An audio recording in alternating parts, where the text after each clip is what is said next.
မင်္ဂလာပါရှင်ပတ်စံတက်ဆက်ပေးနေကြဖြစ်တဲ့ဒီ VS Sparta Season လေးကနေပြီးတော့မှပြန်လည်ကြိုဆိုလိုက်ပါတယ်ဒီ Season လေးရဆိုရင်တော့လူငယ်တွေအတွက်ပညာရေးနဲ့ဆိုင်တဲ့ဗဟုသုတတွေနဲ့ပညာရေးခွင့်လန်းတွေအကြောင်းကိုမျှဝေတက်ဆက်ပေးနေရပဲဖြစ်ပါတယ်ဒီတစ်ပတ်မှာတော့ Robotic Engineer တယောက်ဖြစ်တဲ့မောင်လေးထက်ဝေရန်ကိုဖိတ်ခေါ်ထားပါတယ်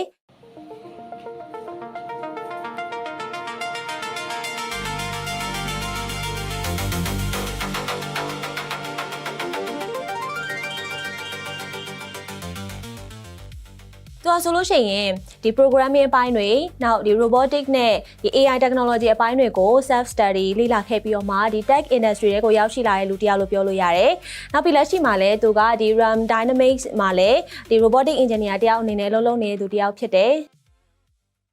ဆိုတော့သူ့ကိုဒီတစ်ပတ် interview မှာသူ့ရဲ့ဒီ self learning journey နောက်ဒီ AI နဲ့ robotic ဒီ pathway career pathway အကြောင်းတွေနောက်ဒီ tech industry ထဲမှာသူဖြတ်သန်းခဲ့ရတဲ့ experience တွေအကြောင်းရဲ့လူငယ်တွေအတွက်ကိုဘယ်လိုမျိုးခွင့်လန်းတွေရှိလဲဆိုတဲ့အကြောင်းအရာတွေကိုမေးမြန်းပေးသွားမှာဖြစ်ပါတယ်။ဆိုတော့မောင်လေးမင်္ဂလာပါ။ဟုတ်မင်္ဂလာပါဗျာ။ဟုတ်ကဲ့ပါဆိုတော့အရင်ဆုံးမိတ်ဆက်ပေးပါအောင်နော်။ဟုတ်ကျွန်တော်နာမည်ကတော့ထက်ဝင်းဖြစ်ပါတယ်။များသောအားဖြင့်တကယ်ချင်းတော်တော်များများကတော့ကျွန်တော်ကြည့်ချက်လုပ်ကြည့်ကြတယ်ပေါ့နော်။ပြီးတော့ဒီ developer level မှာဆိုလို့ရှိရင်တော့ကျွန်တော် sign လို့လည်းခေါ်ကြပါတယ်။ကျွန်တော်ကစကိုင်းတိုင်းမုံရဘက်ကလာတာပါ။ပြီးတော့လက်ရှိမှာဆိုလို့ရှိရင်တော့ကျွန်တော်က dynamic ပေါ့နော် robotic လို့လည်းခေါ်တယ်။အဲ့ဒီ company မှာကျွန်တော်ဒီ remote developer အနေနဲ့ပေါ့နော် freelance အနေနဲ့ဝင်လုပ်ကိုင်နေပါတယ်။ကျွန်တော်ရဲ့အဓိကအပိုင်းอ่ะပေါ့နော် robot ကမှ diagnosis လုပ်ပေးရမျိုးပေါ့bug ရှာတယ် error ရှာတယ်ပြီးကျွန်တော် report တင်တယ်ပေါ့နော်ဒါကျွန်တော်ရဲ့အဓိကအပိုင်းပေါ့ဟုတ်ကဲ့ပါဆိုတော့အမစိတ်တင်ဒီ robotic engineer ဆိုတာကနောက်ပိုင်းမှာလူငယ်တွေတအားစိတ်ဝင်စားလာတဲ့နယ်ပယ်လို့ပြောလို့ရရနော်ဆိုတော့ကိုရိုင်းရောဒီနယ်ပယ်ကိုဘယ်ချိန်ကစပြီးတော့ဒီစိတ်ဝင်စားလာခဲ့ရလဲဘယ်ချိန်မှာစပြီးတော့မှလောက်ကင်ဖြစ်ခဲ့ရလဲခဏပြောအမပြောလို့ပဲပေါ့နော်အဲ robotic engineering ပေါ့နော် robotic နယ်ပယ်တွေကကြတော့အခုရန်ခက်စားလာပြီပေါ့အခုကျောင်းတွေပါတယ်မှာဆိုလို့ရှိရင်လည်းကျောင်းတွေကိုယ်ပိုင်ကျောင်းတွေပဲဖြစ်ဖြစ်သင်တန်းတွေပဲဖြစ်ဖြစ်ပေါ့နော်သူတို့လိလာနေရဘယ်လိုပြောမလဲသူတို့ကြောက်ညာနေတဲ့ຢာဆိုလို့ရှိရင် robotic နဲ့ပတ်သက်တာမျိုးဆိုပြီးအဓိကတကြောက်ညာရတယ်လေအဲမျိုးဆိုအခု training ဖြစ်လာတဲ့နေမီဂျာနယ်ပယ်လို့မျိုးတော့ဖြစ်နေပြီပေါ့နော်ကျွန်တော်တို့ကဆိုလို့ရှိရင်ကျွန်တော်၄နှစ်လောက်ကဖြစ်မှတင်တယ်၄နှစ်လောက်ကျွန်တော်9ရက်လေးစော်တာပေါ့9ရက်လေးစော်ရင်လည်းဒီ club လေးတစ်ချက်နှိပ်လိုက်တာ9ရက်ကဘက်ကဘယ်လိုမျိုးရွေးရှားပါလဲပေါ့နော်။ဘာကြောင့်ရွေးရှားပါလဲဆိုကျွန်တော်တွေးခေါ်လေးပေါ်လာတာပေါ့။ပေါ်လာနေပဲကျွန်တော်ဒီ robotic နယ်ပယ်တွေကိုတွေးနေပဲဒီဘက်ထဲရောက်လာတာ။ mechanical engineering ရွေးချယ်အကြောင်းရင်းကတော့ကျွန်တော်ကဒီ China ဘက်ကိုကျွန်တော်နေပညာနဲ့ China နေပညာဘက်ကိုကျွန်တော်ကျောင်းသားတက်တယ်။ကျောင်းသားတက်ရင်လည်းအမှကျွန်တော် mechatronic လိုချင်တာပေါ့ robotic ဘက်ကိုပါချင်တာဆိုတော့လေrobotic သွားချင်တာဆိုတော့အဲ mechatronic လိုချင်တယ် mechatronic major မရှိဘူးပေါ့နော်။မရှိတော့ကျွန်တော် electronic ရဲ့ပါပေါ့နော်electronic ရဲ့ mechanical computer science ပေါင်းထားတယ် mechatronic ဆိုတာအဲ့တော့ကျွန်တော်စဉ်းစားလိုက်တယ် electronic နဲ့ပေါ့နော် computer science ကကျွန်တော် set study လို့အဆင်ပြေတယ်ပေါ့နော်ကျွန်တော်လည်းနီးစပ်တယ်ဆိုတော့ကျ mechanical ကျတော့ကျွန်တော်လည်းနီးစပ်ပေါ့အဲ့တော့ workshop technology လေးစားworkshop technology ကိုစိတ်ဝင်စားတာရောပြီး machinery စိတ်ဝင်စားတာကြောင့်မလို့ mechanical ရွေးဖြစ်သွားပါရွေးဖြစ်သွားတာပေါ့ဗျ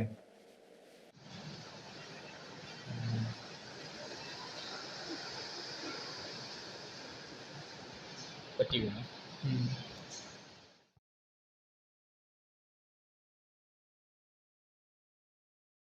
်ကိုဗစ်ကာလတုန်းကလည်းကိုကပညာရေးကိုတစ်ပိုင်းတစ်စားနဲ့ရပ်ထားတဲ့အနေအထားဖြစ်တယ်လေခုနကလည်းပြောသွားတဲ့ဒီ self study အပိုင်းပေါ့အဲ့အပိုင်းလေးတွေနည်းနည်းပြန်ပြောပြပေးပါအောင်ဘယ်လိုမျိုးကိုကစပြီးတော့မှလေ့လာခဲ့ရလဲဒီဘယ် app တွေဘယ် tool တွေကနေစပြီးတော့မှကိုရဲ့ဒီ journey ကိုစခဲ့ရလဲဆိုတာလေးပြောပြပေးပါအောင်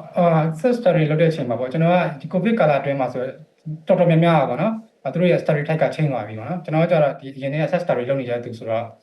ဒီ self study နဲ့ပတ်သက်ပြီးကျွန်တော်ဘယ်လိုပြောရမလဲခက်ခဲမရှိဘူးပေါ့နော်ပထမဆုံးစလေ့လာတဲ့ tool stage ဆိုလို့ရှိရင်တော့ကျွန်တော် programming ကစမှာပေါ့ programming ရှိမယ်ပြီးတော့ကျွန်တော်ရဲ့ circuit ပိုင်းတွေဖြစ်တယ် electronic ပိုင်းပေါ့နော် electronic ပိုင်းတွေကိုကျွန်တော်ကိုယ်တိုင်တည်တံ့လေ့လာတယ်ပြီးတော့ programming ဆိုလို့ရှိရင်တော့ tool stage ကတော့ C C++ ပေါ့အဲ့အချိန်အဓိကအရာလေ့လာတယ်ဒုတိယတစ်ခါဆိုရင်တော့Python ပေါ့ပြီးတော့ပထမ electronic မှာဆိုလို့ရှိရင်တော့ Arduino ပေါ့နော် Arduino လေ့လာတယ်ပြီး Raspberry Pi တို့ပြန်တစ်ဆင့်လေ့လာတယ်ပေါ့နော်ပြီး Linux တွေပြန်တင်တယ်ဒီလိုမျိုးနဲ့ပဲဒီ tool stage လေ့လာခဲ့တာဟုတ်ကဲ့ပါဆိုတော့ဒီ programming အပိုင်းနဲ့ robotic အပိုင်းတွေကိုစပြီးတော့မှလေ့လာခဲ့တဲ့အပိုင်းတွေဆိုလို့ရှိရင်ရောကိုဘယ်လိုမျိုးခက်ခဲတွေရှိလဲဒီအပိုင်းတွေကိုကိုဘယ်လိုမျိုးဖြတ်ကျော်ခဲ့လဲrobotic မှာပတ်သက်တယ်ပေါ့နော် tool stage လေ့လာရဆိုင် robotic ကကြာရမ်းကျယ်ပြန့်တာပေါ့နော်ကျယ်ပြန့်တော့ကြတော့ level ပေါင်းစုံကနေပြီးတော့ဝင်လို့ရတယ်ဗျဥပမာပြောရရင်တော့ computer ဘက်ကပြောချင်တဲ့သူက computer ဘက်ကနေဝင်လာလို့ရတယ်ပြောချင်တာ electronic ပိုင်းမသိလဲဝင်လာလို့ရတယ်ပေါ့နော် electronic ပိုင်းသိတဲ့သူကလည်း electronic အရာဝင်လာလို့ရတယ် binary ဆိုလည်းအဲ့လိုပဲပေါ့နော် အဲ့လိုဆိုတော့ကျွန်တော်အနေနဲ့ပြန်ကြည့်ရပြန်တော့လေကျွန်တော်ကဒီ computer science နဲ့ဟိုနဲ့ပဲအားတာပြီးမှအကြောင်းကလည်းနားထားတာဆိုတော့လေ technical ဘိုင်းအရင်အားမတာပေါ့အဲ့လိုမျိုးနဲ့ပဲဘယ်လိုပြောရမလဲset story လောက်လာပေါ့နော် set story လောက်ရင်းနဲ့လည်းခက်ခဲတာအများကြီးပဲဗျကျွန်တော်ရှိမှဆိုလို့ရှိရင်senior လည်းမရှိဘူးပေါ့နော်ရှားသူတွေဆိုလို့ရှိရင်လည်း senior ပါရှိတယ်ကျွန်တော်ကကြတော့ online ကပဲသင်ရတာ online ပဲသင်ရတဲ့အတွက်ဒီ online ပဲသင်ရတယ်ပြီးတော့ဒီဘယ်လိုပြောမလဲလိုအပ်တဲ့ပေါ့နော်ဘယ်လိုပြောမလဲလိုအပ်တဲ့ပစ္စည်းတွေပေါ့နော်မှတ်ထားမယ် module တွေပြောရမလားတက်စစ်ပစ္စည်းတွေဆိုလို့ရှိရင်ကျွန်တော်ဝယ်ဖို့အတွက်အဆင်မပြေဘူးပေါ့ကျွန်တော်နယ်ဘက်ကလည်းဖြစ်တော့မြို့ပေါ်တက်ဝယ်ရတာမျိုးရှိတယ်တချို့ပစ္စည်းဆိုရှင်လည်းဝယ်လို့မရပါတော့အဲ့လိုမျိုးဆိုရှင်ကျွန်တော် simulation ပေါ့software နဲ့ဒီ circuit ဘိုင်းမှာကျွန်တော်တို့ software simulation လုပ်တယ်ပြီးတော့လေ့လာရတယ်ပေါ့ပြောချင်တာကပစ္စည်းကမရှိဘူးဗျာဒါပေမဲ့အဲ့အကြောင်းကိုကျွန်တော် simulation လုပ်ပြီးပြန်ဆိုင်တယ်ပေါ့နော်အခက်အခဲလေးကအဲ့လိုမျိုးတော့ရှိရဲ့ဗျ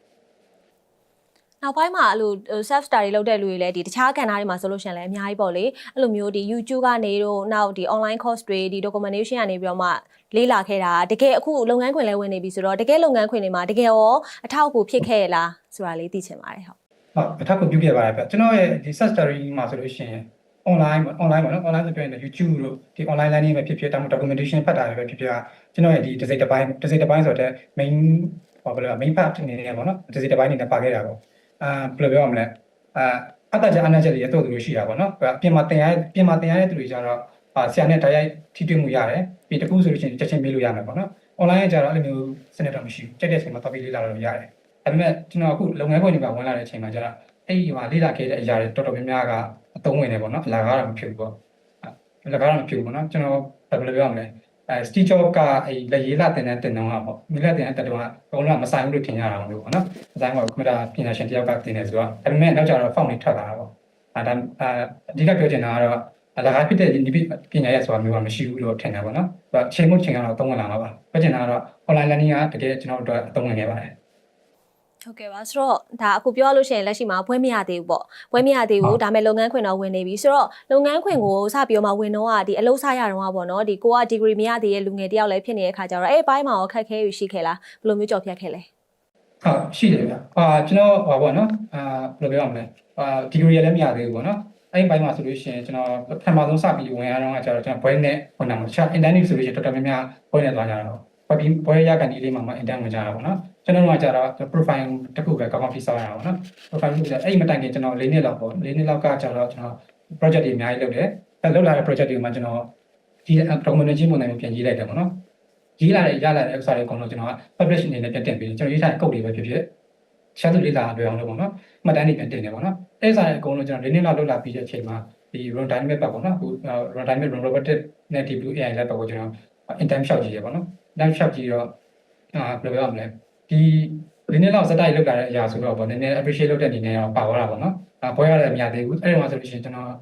အငယ်ဆုံးလည်းဖြစ်တာပေါ့နော်ပြီးတော့ကျွန်တော်လည်းတူတူ intern ဆင်းရတူတွေဆိုလည်းအကြောင်းကောင်းမှတူတွေပဲပေါ့အဲ့လိုပဲပေါ့နော်ဒီကတော့ profile ကောင်းကောင်းနဲ့ပဲပြင်ဆင်ပြီးမှသွားခဲ့ရပါတော့အခက်အခဲကတော့ဒီတိုင်းမှာကျွန်တော်ဘွဲမရတဲ့အတွက် post line တွေနဲ့သွားခဲ့ရမှာကို set study နဲ့သွားခဲ့တဲ့အတွက်တချို့ course တွေဘယ်လိုပြောရရဲတင်တော့ဘယ်လိုပြောမလဲ academic ပိုင်းဆိုရင်နည်းနည်းလေးအလန့်ဝေးပါဒါဆိုလို့ရှိရင်ဒါကိုက online ကနေပြီးတော့မှကိုယ့်ဘာကို self learning လုပ်ခဲ့တဲ့ဒီ online course တွေဒီကိုယ့်ရဲ့ self learning skill တွေအပြင်ကိုဒါ intern လုပ်ခဲ့တော့က experience တွေကလည်းအလုပ်လျှောက်တဲ့အခါမှာသွားပြီးတော့မှအထောက်အကူဖြစ်တယ်လို့ပြောလို့ရပါဘောနော်ဟုတ်ဒါဆိုလို့ရှိရင် intern လုပ်ခဲ့တော့ကဒီကိုယ့်ရဲ့အတွေ့အကြုံလေးနည်းနည်းပြန်ပြောပြပေးပါအောင်ဒါဒီ intern ကိုရောကိုကဘယ်လိုမျိုးတော်တော်များများဒါဟုတ်တယ်ကိုကဒီကိုယ့်ဘာကို self learning skill နဲ့လည်းမလုံလောက်သေးဘူး intern ကတော့ဒီခေတ်မှာလည်းအများကြီးလဲခေါ်နေကြရလေရှိကြတော့လေဒါလည်းဝမ်းသာစရာတစ်ခုပဲဆိုတော့ဒီ intern တွေကိုရှောက်ဖို့အတွက်ကိုဆိုလို့ရှိရင်ကိုယ့်ဘက်ကဘာတွေပြင်ဆင်ထားရမလဲကိုဘယ်လိုတွေရှောက်တယ်ဆိုလို့ရှိရင်ကိုယ့်အတွက်ရာခိုင်နှုန်းပိုများမလဲပေါ့ဒါလေးကိုကဒီအများကြီး intern တွေလည်းဆင်းခဲ့ဘူးလေဆိုတော့နည်းနည်းပြောပြပေးပါအောင်တခြားရှောက်မဲ့သူတွေအတွက်ကိုပေါ့ဟုတ်intern နဲ့ပတ်သက်ပြီးတော့เนาะ intern နဲ့ဆိုတော့တွေ့ကြုံရင်ပြောရမယ်ဆိုလို့ရှိရင်တော့တွေ့ကြုံကကြတော့ဘယ်လိုပြောရမလဲကျွန်တော်တို့ဒီပေါ့နော်ဒီ company ရဲ့ intern ဆိုလို့ရှိရင်ကျွန်တော်တို့က documentation တွေအဓိကရေးရတာပေါ့နော်ကျွန်တော်တို့ရှိမှ intern တွေလည်းရှိတယ်ကျွန်တော်တို့ရှိရ senior intern တွေဆိုလို့ရှိရင်လည်းသူတို့ကဘယ်လိုပြောရမလဲdocumentation လုပ်တဲ့အပိုင်းမှာဆိုလို့ရှိရင်ဒီအောက်ခြေပိုင်းပေါ့နော် motor control ပိုင်းတွေတို့ပြီးရင် circuit ပိုင်းတွေတို့ system ပိုင်းတွေတို့သူကဘာလုပ်ခဲ့တာပေါ့ documentation ရေးရတာပေါ့နော်ကျွန်တော်တို့ intern ကြတော့ documentation ကလက်ပြစနစ်ပေါ့ navigation ဆိုတဲ့လက်ပြစနစ်ကိုကျွန်တော်က documentation ရေးရတယ်ပြီးရင်ကျွန်တော်ကပိုင်းတွေဖတ်ထုတ်ပလိုက်တယ်တက်ကကြတော့ hardware ပိုင်းကိုင် hardware ပိုင်းဆို hardware အောက်ခြေပိုင်းပေါ့နော် hardware ပိုင်းကိုင်တယောက်ကကြ design ပိုင်းကိုင်နောက်တစ်ယောက်ကကြ system ပိုင်းကိုင်နောက်တစ်ယောက်ကတော့ခဏ navigation ပေါ့နော် navigation လက်ပြစနစ်ကိုကင်စပြီးမှအကုန်လုံးဖတ်ထုတ်ပြလိုက်ပြီးမှပြီးမှအကျန်းစာပြီးပြန်ပြုစုပေါ့နော်ပြုစုပြီးမှတစ်နေ့ကြာတော့ကျွန်တော်တို့ရဲ့ဒီ documentation ပြန်ထွက်လာတာပေါ့ဒါကတော့ဘယ်လိုပြောရမလဲကျွန်တော်တို့ကြုံခဲ့တဲ့ intern ပေါ့နော်ဒီအားနဲ့ဒီပြီးမှလည်းကျွန်တော်တို့နောက်ထပ်ဗာမြန်လေ့လာရမလဲပေါ့နော်ဘယ်နေရာရောက်နေပြီလဲဆိုတော့ကျွန်တော်တို့သိသွားမှာပေါ့ခုနပြောလို့ပေါ့နော် intern တွေအတွက်ဘာပြင်ဆင်ရမလဲဆိုရှင်တော့ခုနပြောလို့ပဲကျွန်တော် profile ကောင်းကောင်းလေးတည်ဆောက်ပေါ့နော်အခုကြောင်းတက်နေတဲ့သူဆိုလို့ရှင်တော့ဘယ်လဲရတော့မှာဆိုတော့ပို့ပြီးတော့လည်းကောင်းတယ်ပို့လဲအချိန်ကြီးပိုကောင်းတယ်ပြီးရင်ဖြစ်နိုင်ရင်တော့ profile ကောင်းကောင်းလေးတည်ဆောက်ပါစေချင်တယ်ပေါ့နော်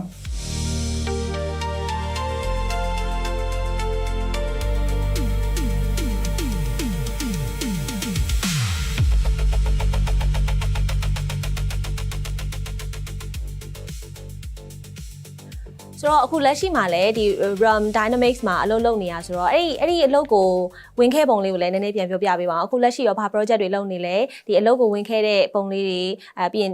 ကို့မှာဒီအမှတ်တရဖြစ်ခဲ့တဲ့ဟာလေးရှိလို့ရှိရင်လည်းတစ်ခါလေးထည့်ပြောပြပေးပါအောင်ကျွန်တော်က intern နေပြီးမှစခဲ့တာဖြစ်ပြောမှာပေါ့နော် intern နေပြီးတော့ topic သွားခဲ့တာပဲသွားခဲ့တာဆိုတော့ကျွန်တော် sorry ရင်းနှီးနဲ့ရှိပြီးသားဆိုတော့အလုပ်ရဖို့တော့ကျွန်တော်ကမခက်ခဲတော့ဘူးပေါ့နော်အဲ့ဒီအလုပ်မှာပဲကျွန်တော်ဘယ်လိုပြောမလဲဝင်လာတဲ့အချိန်မှာကျွန်တော်အကျူရဲ့ robot ကျွန်တော်တိစောက်ရမှာကျွန်တော်ကရင်တော့ intern က prototype တွေပဲလေ prototype တွေတိစောက်ခဲ့ရတဲ့အတွက်အခုကျတော့တကယ်အကျူရဲ့ robot တိစောက်လာတဲ့အချိန်ရောက်လာတယ်ကျွန်တော်အခုတိစောက်ပြီးတော့အခုရောင်းချဖို့ပြင်ဆင်နေတဲ့ robot ကတော့ပါပေါ့နော် EMR လို့ခေါ်တာပေါ့ autonomous mobile robot ပေါ့နော်ဒါစိတ်ဝင်လုပ်ရုံတွေသုံးတဲ့ဥစ္စာတွေပြီးတော့တခြား service နဲ့ပတ်သက်တဲ့ဟာမျိုးတွေပေါ့နော် service နဲ့ပတ်သက်တဲ့ဟာမျိုးတွေမှာသုံးတဲ့ robot တွေပေါ့software ကားတွေအခြေခံပါပဲအဲ့တော့လောက်ခဲ့တော့ဆိုလို့ရှိရင်ကျွန်တော်တချို့အရာတွေပေါ့နော်ကားတွေဆိုလို့ရှိရင်လည်းတချို့software မောင်းနေတဲ့ကွန်ပျူတာမောင်းနေတဲ့တော့သူတက်ပြီးသွားတယ်ရှိရပေါ့နော်တက်ပြီးပစ္စည်းသွားတယ်လည်းရှိတယ်ဒါမျိုးတွေဆိုလို့ရှိရင်